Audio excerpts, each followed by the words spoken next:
yours. Go. Tastes like victory.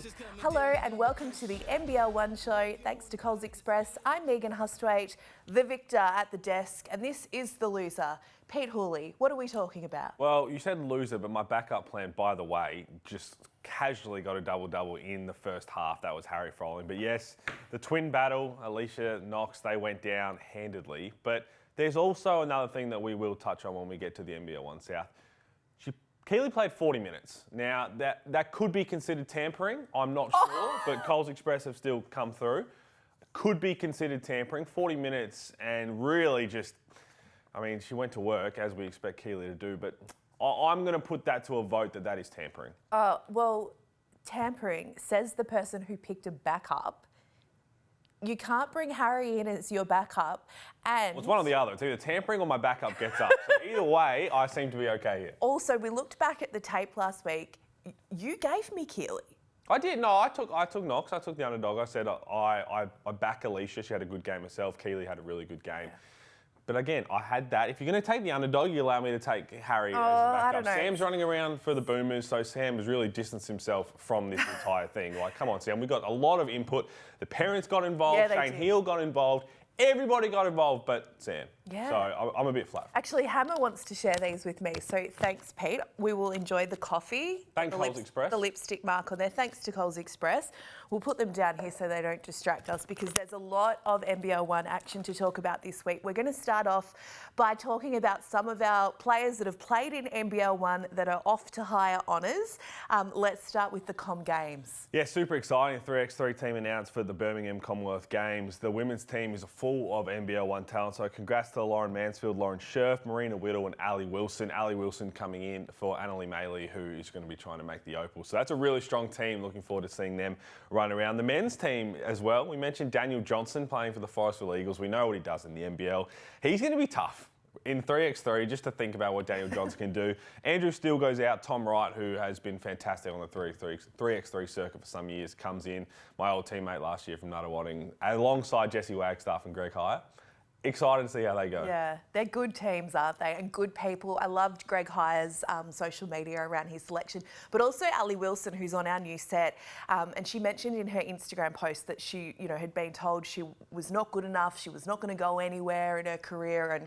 And, she showed them, hasn't she? Because she's now representing her country at a Commonwealth game. Yeah, I mean, it's just a testament to her character and the hard work she's put in. I've known Ali a long time from Adelaide, and yeah, it's really good to see her flourish. And I'm sure she's going to tear up that tournament as well. Well, speaking of great stories, they don't come much better than that of Jack White. Now, it's a little bit cheeky for us to claim him as NBL1 because he has played 4 games for the Geelong Supercats, but he's still played in the competition this year. It's been an incredible year for Jack. Pete, I know you've followed his career and know him quite well.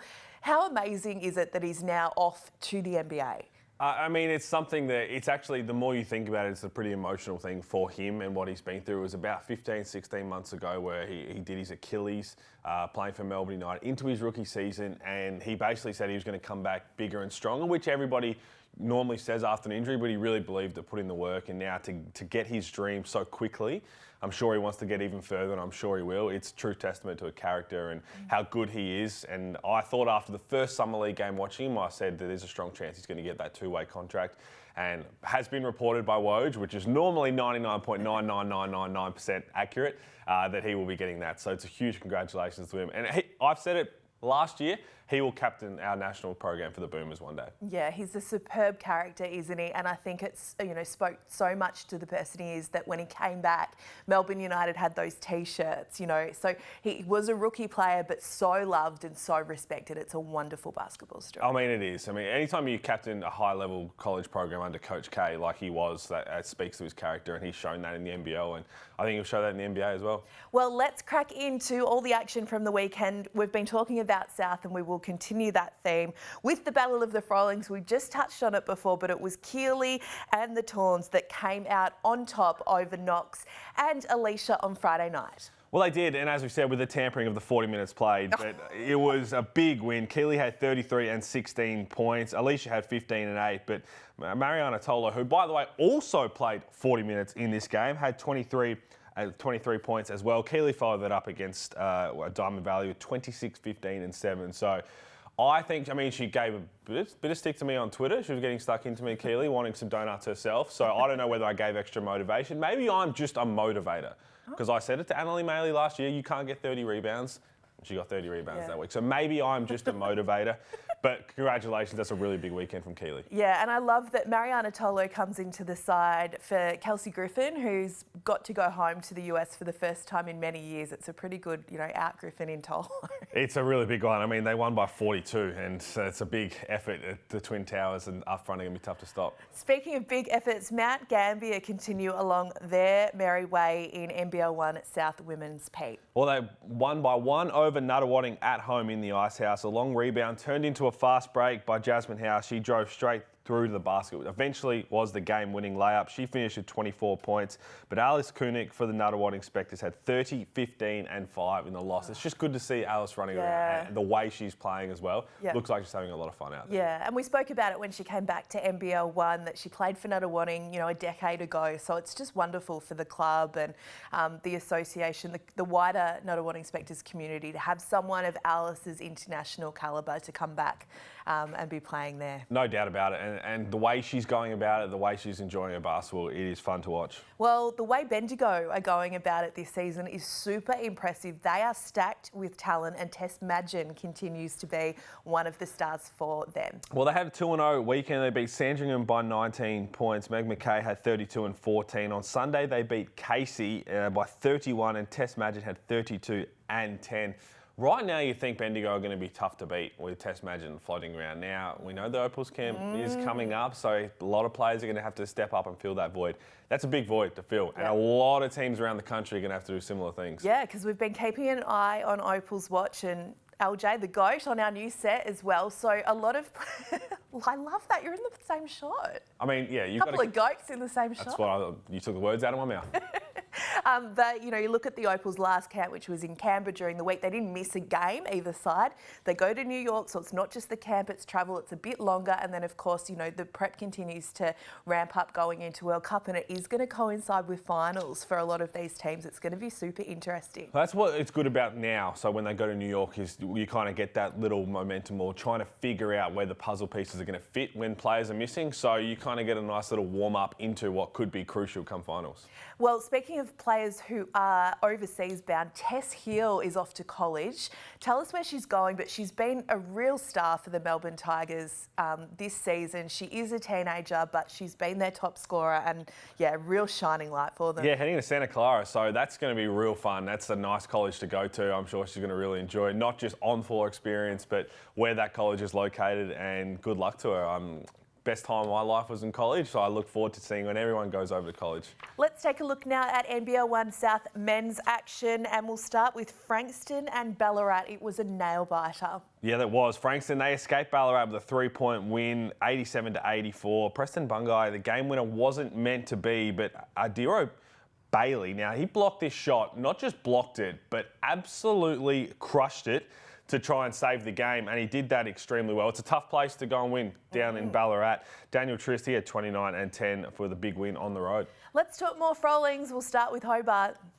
Here is my backup plan. They remain on top. Now, we talk about teams to beat. They're playing some really good basketball. They're loaded with talent. We know Sam McDaniel currently away with the Boomers stuff. 2-0 weekend. They beat Diamond Valley and Knox. Harry Froling, he had 29.5 points and 13 rebounds. Average over the weekend. He had this little ridiculous behind the back head assist to AJ Harris for a 3. He claims that he meant to do it. I think his hand slipped. I think he was trying to maybe throw it back court or something just to not have the turnover. But it's still going to count as a nice assist and a nice highlight. We spoke about Mount Gambier women having a good win over Nuttawading Spectres, and it was the case again in the men's. Yeah, it was going to be a tough task for Nuttawading for the men to go up there. Pioneers need to get back to the form they had early in the season. They won by 11. Nick Marshall had 25 and 6, and he's looking really good, Nick Marshall, running around for the Pioneers. But what is really if they get back to their best, Tom Daly is back into that lineup, Michael Harris, they're going to be a team that's going to be tough come finals. But Hobart, Pioneers, maybe we see those two later down the track. National finals vibe. Well, they got it. That's what happens. You get down there, you got to think, you got to do one step at a time. You got to win your own conference before you get to that. I love it though. It brings a smile to your face. It does. I'm looking forward to that a lot. Let's have a look now at NBL1 East action at the weekend. And of course, when we talk East, we talk the GOAT, Lauren Jackson. Well, she's back and she took care of business. They won 115 to 88. She had 34 points and 11 rebounds, while Unique Thompson, who we spoke about, had 28 points and 17 rebounds. She's been huge, hasn't they're she? two window cleaners. There's not many rebounds left when you've got up against Thompson and Lauren Jackson. So just good to see them running around together. And that's a formidable duo. Be good to have Unique Thompson on the show at some stage, because it's been incredible how she's come into this team during the season. She's stepped up, she's had an impact. But I wonder what it's like coming into a side as an import and being told you're playing alongside the GOAT. Well, I think a lot of it would be you learning so much. I mean, it's the opportunity to pick the brain of the greatest of all time and just learn all these little things and how she wants to play and how you can both help her, and vice versa. I'm sure LJ is doing the same thing in best interest for the team. Someone at the start of their career is Kyra Evans for Newcastle. Tell us about her weekend. I mean, she did her best against the GOAT. She had 27 points, hit 4 threes and 6 rebounds, and Nicole Munger had a 27-point triple-double in that loss. That's huge, isn't it? And the day after, Newcastle made sure to snag a win on their road trip with a big victory against Canberra, 88 to 54. The final result, Kyra was 1 rebound away from a rare 5x5, 23 points, 4 rebounds, 5 assists, 5 steals and 6 blocks. That would have been, to me, the stat line of the season. 5x5s, they're tough to come by, but when you have 23 points with it, that would have been really tough. Stat line of the season, I think we're going to get to it in a few conferences' time. Climbing up the ladder, the North Bears, they went 2-0 this weekend. On Saturday, they beat Sutherland. Riley Evans had 28 and 9. And without Lauren Nicholson, their latest WNBL signing, who we spoke to, Vanessa Panousis, 29 points, 9 rebounds, 8 assists. And a big congrats on her with signing with the Flames. Well-deserved. And another one who just looks like she's having a lot of fun out there. They're going to be good, the Flames, putting together a good roster. And then on Sunday, the Bears won against Maitland, 90 to 61. Mustangs, Michaela Domkin, she's had a fantastic season, 19 points, but it wasn't enough to get the win at home. As we take a look now at NBL1 East men's action. On the road, the Illawarra Hawks easily took care of business against Central Coast by 19 points. Now, we talk about MVPs around a lot of conferences. This man is having that kind of season. Kiwi Garden, he had 29 points, 8 rebounds, 7 steals and 4 assists. Really putting together a really strong season. He's been training with a couple of NBL teams, and we know that he may potentially get that opportunity, but he's not putting a foot wrong right now. He sure isn't. In an OT win, the North Bears took down Sutherland at home, 98 to 95. A thriller there. Patrick Sanders scored 27 points with 8 rebounds, while teammate Brennan Reimer added 19. Sutherland's Archer Woodhill was the Sharks star with 24 points and 10 boards. And now we've got to give some love to the Gunners. We get a little tweet action. Everybody this likes to get on the Gunners bandwagon, but why wouldn't you? They went 2-0 this weekend. They took down the Bruins on Saturday, and then the second place Falcons by 29. Akeka Lear stood out. He had 21 points, 11 rebounds, 4 assists. And on Sunday, it was Glenn Morrison who carried the team with 17 points and 14 rebounds. And Wimbledon runner-up Nick Kyrgios shared the highlight on his story. Well, he's having a bit of fun out in the Bahamas. Well-deserved break from Nick Kyrgios. But, yeah, it's always good. He loves his basketball. And Canberra guy loves Canberra. That's where he gets Gunners. that competitive spirit from. So, well, we talk about NBL1. So he loves his basketball. Yeah. So there's an opportunity in the future. If he hasn't got any prep for a tournament, suit him up for a game. Yeah. He can play. He can hoop a little bit. We saw that in the Kings. You know he's going to be competitive. There's a little shout out to the Gunners. If he's back in town and he wants to play, let him suit up for a game and let him see how he goes. The clips will go viral. And he will play well. He can actually play. Yeah, he can play. Yeah. That'll be something to tweet about. There you go. Joining us now on the NBL1 show from Bankstown is Lachlan Anderson. Great to see you. Great to see you guys. Thanks for having me on. Now, you guys are on a bit of a run at the moment. You've won 4 of your past 6. What's been the key behind the form? So the last 6 games, the 6 games I've played, I've come back from Europe, know the guys. They reached out during the season while I was overseas, and I said, look, I'd love to come back and, try and do some stuff and help the team. So me as well as Drug and Elkaz, the team was great. They're a great team. Everyone plays together. Everyone are good friends. So all they needed were just a couple extra pieces, and we just built the Bankstown culture back again that's always been there. So it's been good. It's been a lot of fun. Before we get stuck into your little time in Europe and college, talk to me a little bit about the transition, because basketball in Australia is different compared to anywhere in the world, whether it's college in America or playing in Europe. How have you found transitioning back into Australia? It's been weird. It's sort of European basketball is still FIBA. When I came back from college, I played a little bit of ABA about 2 years ago, I think. It was a bit weird. But coming from European basketball back to Australian wasn't too hard. It was the same sort of, concept. So it's always a change when you move from one country to another and different sort of basketball styles. But I feel like I sort of slid in there pretty well. And talk to us a little bit about your Europe experience. Now, I had the chance to play against some Lithuanian coaches on the national program, and they are some crazy coaches. They love their basketball. They're elite basketball country. So how did you find that? What did you learn from that, both as a person but as a player? Yeah, it was crazy. Like you said, there are some crazy Lithuanian coaches. Thankfully, I had one this year, so I got to experience it firsthand. But it was good, man. It's Lithuanian basketball is just crazy. Like where Australia, it's one of our top sports. Lithuania just lives, breathes, bleeds, eats basketball. Like that's all they do, So you could go to the mall, people know who you were, or their culture in basketball is crazy. So they're very focused on having everything be successful. And our team was first year in the top division. So it was even crazier. We ended up finishing fourth, but, going in and playing EuroLeague team, Euro Cup team, Champions League teams, like massive caliber teams with massive caliber players. I played against Emmanuel Mudiay. Ty Webster actually got to Žalgiris towards the end of the season, so I got to play him. It was a crazy, crazy experience. So basketball-wise, what was the biggest learning you took out of it in terms of your own personal game? I sort of learned how to be a great role-playing pro. So my first year in Macedonia, I sort of got to have the green light, be the top scorer, come off screens, and just shoot and score. Where in Lithuania this year, it was more, we need you to hit down big shots. We need you to get big offensive rebounds, make sure you cut in these plays. And play good defense. So in Lithuania, it's very defense orientated and play orientated. So for me, I just had to find my ways to impact the game on the pro level. I had done that all in college, but in Lithuania, I really had to fine tune it at the professional level. I love hearing that because it's something that I think a lot of players can take out of, where you have a different role. And maybe in college, you can be the star guy, maybe in a Europe in a lower division, but then trying to find your way in your next step, it's so crucial to buy into that. Sounds like you have. So talk to me a little bit about that transition. Like, what do you learn from college? Do you think college helped prepare you really well for the pros, or was there still a bit of a slap in the face once you got to, this is a job, this is what you kind of have to do to make money, you have to perform? Yeah, absolutely. College taught me a lot. My first 2 years, I didn't really play at all. The minutes were like 3 minutes game. So I didn't play at all. My first coach was there. He sort of taught me a lot in terms of just learning how to grow as a person. My second 2 years, I played for another coach. I played maybe 17 minutes a game my junior and senior year. College prepared me in terms of learning how to be a great teammate and great role player.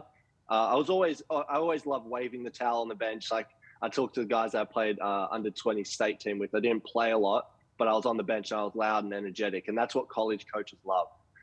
So I tried to take that great teammate and, work into my professional life. But I came home after college. I worked out a little bit, went to pro, and I'm thankful that I did get to play in Macedonia because it sort of taught me how to be in Europe. But then when I got to Lithuania, it was still another slap in the face because, I felt like I had it. I was rolling. I went back to the States. I worked out, played in the TBT. I was like, okay, I feel good. Like I'm sort of getting the hang of this. And then, I got to Lithuania and it was just blank sheet all over again, really. Well, it's been an incredible short start to your career. Do you have next step plans of something that you want to get to? Do you have these goals in mind, both short and long term? I'm not too sure. I've been working really, really hard just to keep my progression going. I've loved being home. Been talking to a couple of NBL teams. So that's something it would be my goal in the near future, to be home, be around my family. I've been away for about 6 years now with college and then professionally. So, but still looking at a bunch of options over in Europe, and just trying to make sure that I take the right step to just continue like going on and playing and have a longer career. Now, before we let you go, I think you've got a huge career ahead of you. You mentioned how now the Bankstown, they're rolling. They've got their squad together. And has there been any talk about, we know it's a national conference finals that's coming up. You've got to win your conference to get there. But there's some buzz around there that maybe NBL1 East team won't be able to compete with, say, the South or North. Do you have anything to say with that? Oh, no, it's ridiculous. It's basketball at the end of the day. There's a lot of people, my first few games came in and said, oh, they're last on the table. And we beat Canberra the first game that I came back. And then we beat a couple of top teams in our conference. And we know that at the end of the day, it's basketball, and you put us on the same court as anyone else, then it's a whole different thing. You know, they can say the South or the anything, you know, you can put people on the basketball court, but it's a different game once it gets there. Love it. I think he's spot on. I think there's some very, very strong teams in the NBL1 East. Oh, I love it so much. You are a ripper. Thank you so much for joining us. We've loved hearing about your journey. You're headed big places, that's for sure. We can't wait to see what happens next. Thank you guys so much. I appreciate it. Time to take a look at NBL1 Central action now. Pete, we're going to start with the women and the South Adelaide Panthers. Well, they remain on top. They took care of the Rockets 71-55. Jade Johnson, she was on fire, had 25 points and 8 rebounds. Keeps the Panthers tied for first with the Bearcats. Tied for fourth, the Forestville Eagles knocked off West Adelaide Bearcats 66-61 on Saturday. That was a close game. It was. Sam Simmons, I mean, we keep talking about her. She's having some sort of season, and 29 points, 13 rebounds. Just MVP watch overall is going to be really exciting. Absolutely. The third placed Sturt Sabres had a huge win over Woodville, 99-29. Caitlin Dwyer was the spark plug, scoring 18 points in 18 minutes and 6 seconds. 4 Sabres scored in double digits as the battle for percentage takes place in Central standings. On the men's side, it was the Central District Lions. BJ Johnson, he had this big block against Nord. That is straight vertical leap from this. We'll have another look at it here. Looked like he might be able to get a nice little easy one. He says no there. He had a big game overall, 15 points, 7 assists and 6 rebounds. The Flames, they won by 21 points. 5 players scored 15 or more. Good team effort from the Flames. The 13-2 Woodville Warriors took down Sturt on Saturday, 84-71. Warriors star Joe Jackson had 23 points, 13 rebounds and 4 assists as the top of the Central ladder keeps ticking along with wins each week. It's going to be tough. I think Woodville and Forestville may very well be in that grand final game because Forestville, they had no Daniel Johnson for even longer, but they beat the Bearcats 93-55. Doyley, he had a great game, 27 points, 7 rebounds, 5 assists and 5 steals, and Jack Purge had 8 assists in that big win. Let's talk wildcard action now, Pete. Well, the men's Centre of Excellence, they went 2-0 this weekend in Adelaide. They beat both the Flames and the Sabres, and the star for the COE was Evan Kilminster. He had 25.5 points across the 2 games. Tyrese Proctor, now he's with the Boomers, and he had 14 points against Indonesia, had 15 points against Saudi Arabia. I'm so excited to see this kid flourish. I mean, he's going to Duke. We know what Duke can do. He already produced Jack White. I think he's a different type of player for Jack White. He's an NBA player eventually. How soon that'll be, we'll find out. But he's also a future Boomer for our national program. So excited to see what he does. He's a star and he's shining everywhere that he plays right now. Let's go west now where the action continues to heat up in NBL1 Women. Well, it was a battle of second versus third. The Senators beat the Tigers 76-67. It was a classic match on Saturday night. Stacey Barr, she had 27 points and 8 rebounds as the Senators get a little bit closer to Joondalup on the ladder. But Alex Sharp, 16 points, 13 rebounds, 5 assists, possibly previewing what teams could face off in the West Finals that will be coming up. Well, Sharpie won and did it all, didn't she, in NBL1 last season? And then we saw her play her role in Perth Lynx campaign to a WNBL Grand Final. She's re-signed with the Lynx. I'm really excited to see what Sharpie can do. This WNBL season, Joondalup remain undefeated as they beat the Perth Redbacks by 50 points on Friday night. Our guest last week, Robbie Ryan, was outstanding with 24 points, 5 rebounds, 5 assists and 5 steals. And surprise, surprise, Tasia Morrell put up 16 points and 10 rebounds, her own double-double. Didn't have to do a whole lot when you win by 50. Lakeside, they beat Coburn by 3 points at home on Friday night, 74-71. It was Taryn Presley who won the game, sinking 2 late free throws. That's clutch. Nerves of steel. Coburn's Hayley D'Souza had 21 points, made 7 threes. That's a pretty big game right there. Let's take a look at the men's action now, and we'll start with the 10th placed Willetton Tigers, who gave the Senators a real test on Friday night. Senators escaped with a 1-point victory, but it was a really good game. Majuk, good to see him back out there. He made the difference, scored the last 4 points in the final few minutes. He had 17 points off the bench. Wasn't enough to steal the win. And then in a close clash, Rockingham beat Coburn 118 to 111. Surprise, surprise, Devondrick Walker. I mean, he launched a 3 from the logo, which kept the Flames in the game and eventually led them to the win. He had 39 points, 7 threes for him, 7 of 13 he was, and 8 assists. His name's going to keep popping up, and there's a good reason for it. And then Joondalup Wolves secured a 3-point win over the Redbats on Friday night. The Wolves scored 26 points in the final term to lock in the win. And no surprise again, a name who we're very familiar with, CJ Turnage had 28 points, 10 rebounds, 5 assists, and Jonathan Wade also had 34 points. The Wolves are third on the ladder, and they look like they might be giving Rocking a bit of a scare, and the 16-2 Buccaneers as well. Now, I've been excited all show to talk about this. Struth, Michaela Roof. This could be the stat line of the NBL1 that we're going to see. It's hard to see it be beaten. This was an unbelievable performance. She had 50 points, 25 rebounds, and 6 assists in a second leg of a doubleheader. So you played the night before, and not just played the night before, she had 23 points and 23 rebounds. We keep talking about North as Kayla George MVP. She might be the favourite. Michaela Roof, not just this weekend, is having an outstanding season. 50 points and 25 rebounds. They're video game numbers. Yeah. She is insane. She's insane. And she laid down the gauntlet here, didn't she, on the show a few weeks ago about North? She did. That's what we asked our guest about NBL1 East. There's a lot of smack talk coming out of conferences now, and I love that because, you know, I'm excited for the national final. Yes. But if you're going to say what Michaela Roof said, you've got to back it up, and she's doing more than just back it up. She doesn't walk the walk, she runs it. She sprints it. We've been asking for a 50-point game, but that kind of double-double, that was big. Logan's still undefeated. No surprise there. No surprise there. Well, her name keeps popping up every week. No surprise. Tiana Mangakahi had an outstanding weekend in wins over Mackay and Rockhampton. She averaged 36 points, 10.5 assists and 6 rebounds, beating both teams by 30 or more. The Wizards are fourth on the ladder and sit 2 wins behind Townsville, who are top of the North ladder. Now, Tiana continues to rip it up, as we know. She will play alongside her current teammate, Shyla Hill, for the Sydney Flames.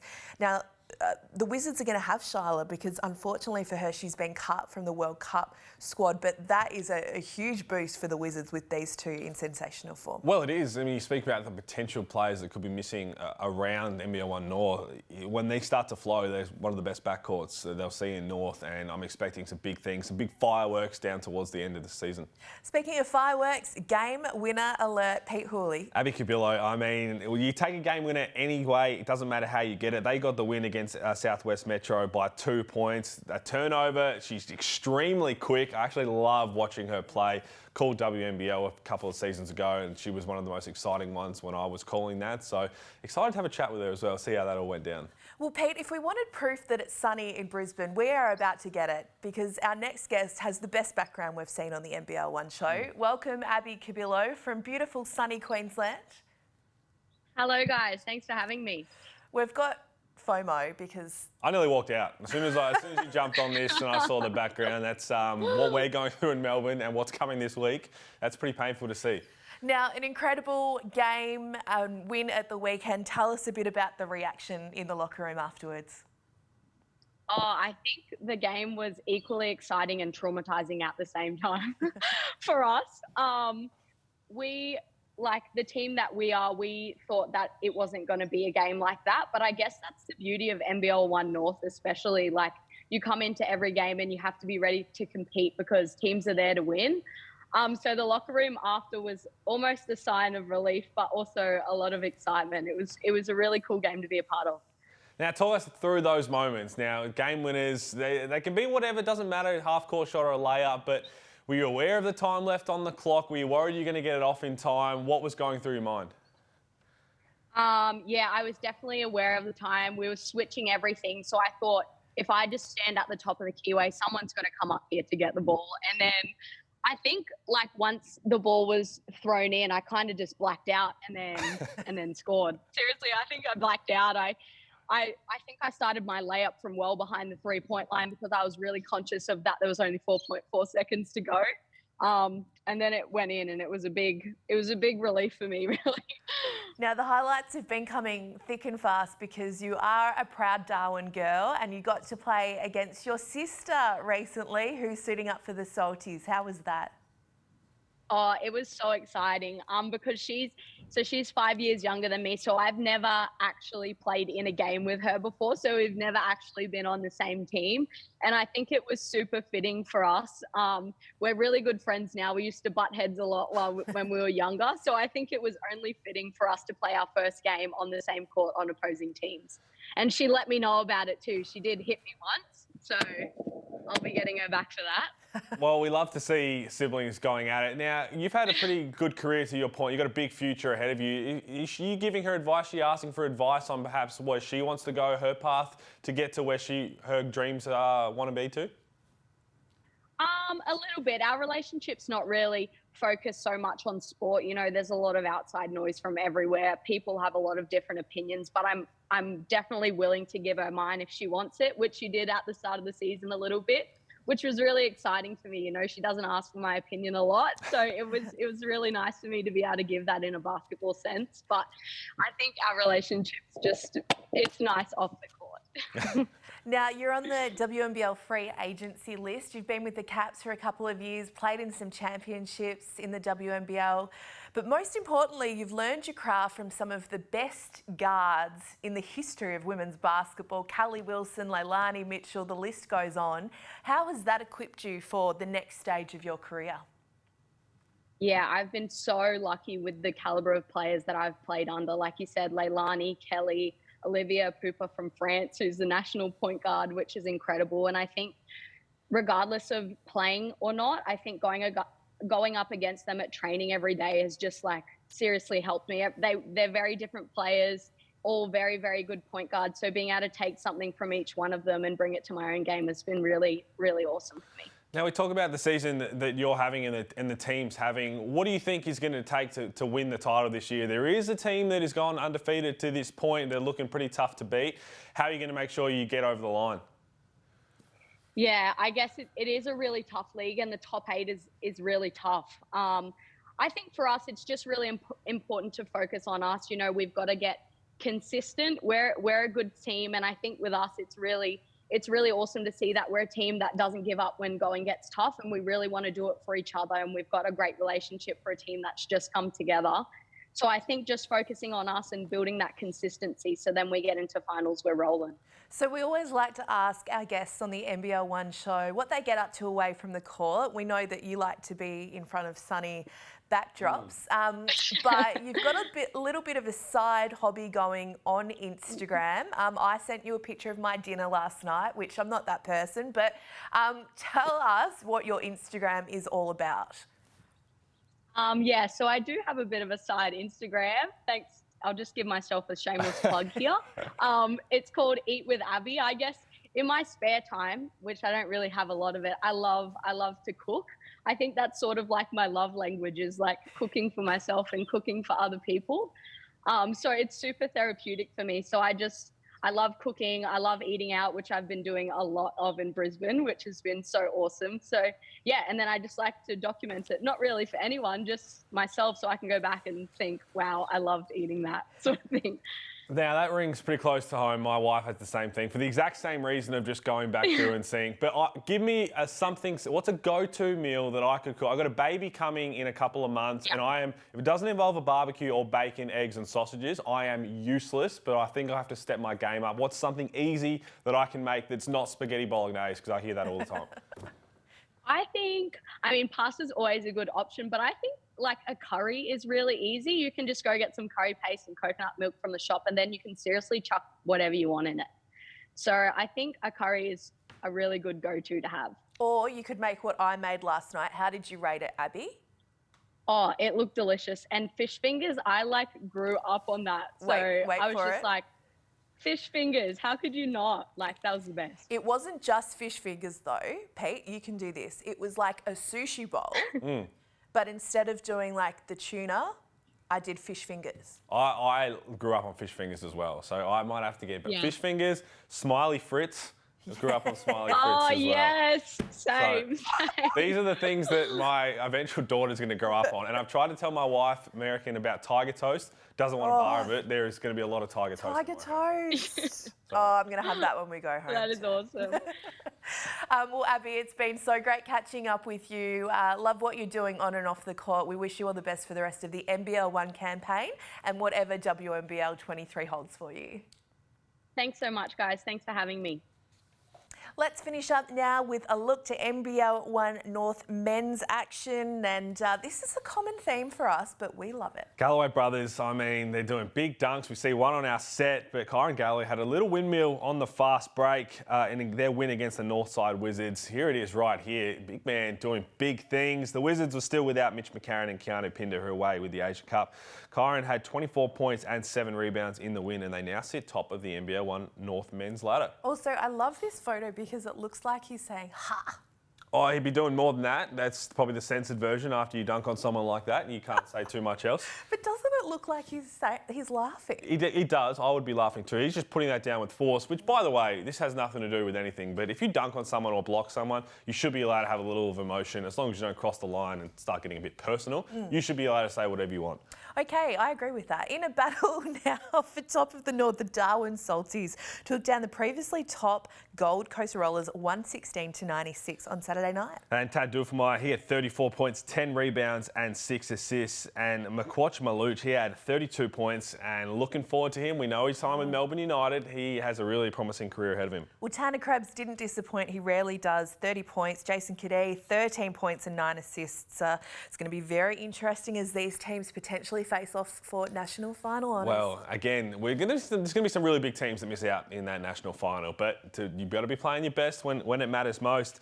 One of the best stories of the weekend, Southern District Spartans pulled off 2 wins this weekend. They beat Sunshine Coast and Southwest Metro this weekend after they knocked off Mackay last week.